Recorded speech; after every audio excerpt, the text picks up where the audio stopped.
Sometimes it's hard to know how to help our friends and family who are struggling with addiction. Our comments like, well, just stop drinking or stop using reveal just how little we understand about this disease. At the Good Complex, we asked Irvin Lee if he had any suggestions on how we could help the people in our lives who are on a journey towards sobriety. He had some really good insight.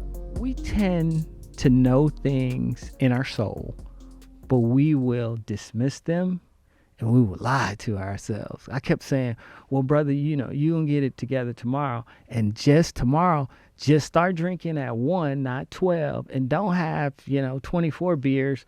Just have 12 beers, right? Well, I want to, come back around to your, how you decided, okay, I've got a problem. Like what I think was giving me life is taking my life away, Yep. and you got to that place. But I think we all probably know people, maybe ourselves too, Yeah. but be like, man, I would love to be a helpful friend.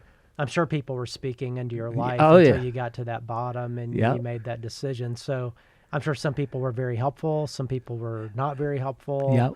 So what's the difference? Like how could people come alongside? The love factor. Love is such a powerful tool.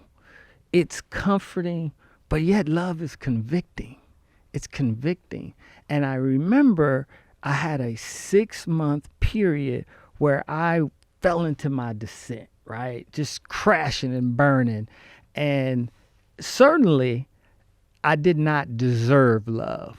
But love doesn't have to be deserved. And I remember that no one for a 6-month period ever said, hey, bro, we love you. We know you are coming out of this thing. Now, mind you, I'm drinking all day, every day. I'm a wreck. I'm a mess. I'm not going to work. I'm driving my wife crazy. I'm not talking to my... So I didn't deserve it. Mm-hmm.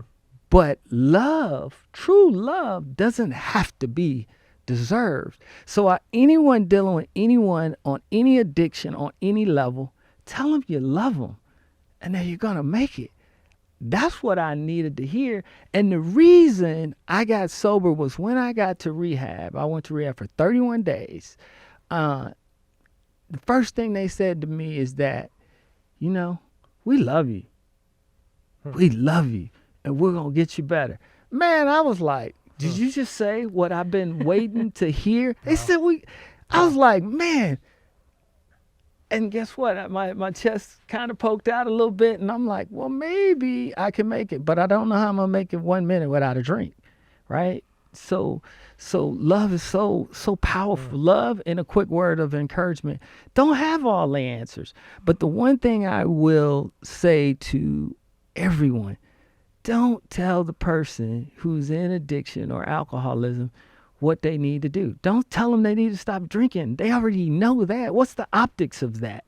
Don't tell them that without some optics and some love. First of all, start with the love, and then perhaps then you slide optics in there. Hey, I know a good rehab center. Mm-hmm. Hey, I know a guy. Start with a guy or a young lady that they could talk to. Mm-hmm. Because when I was in my addiction, I didn't want to hear from anybody who wasn't an alcoholic. Right? I walked in to see my counselor. He has suit and tie. He looks like he's never had a drink in his life. And I'm like, man, this dude, who's this guy? Yeah. And I just turned and I'm looking away like, man, I'm not even into you. And then he said to me, you have a problem with me? I said, yeah, absolutely. He said, what's the problem? I said, because, man, you look like you've never done anything wrong in your life.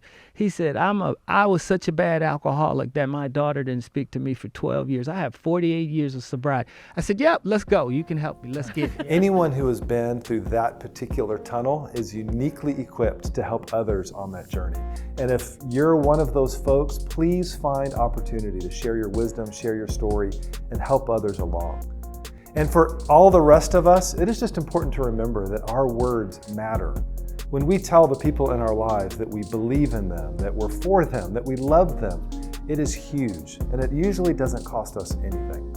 This was a fascinating conversation with Irvin Lee. If you would like to watch the whole thing, follow the link.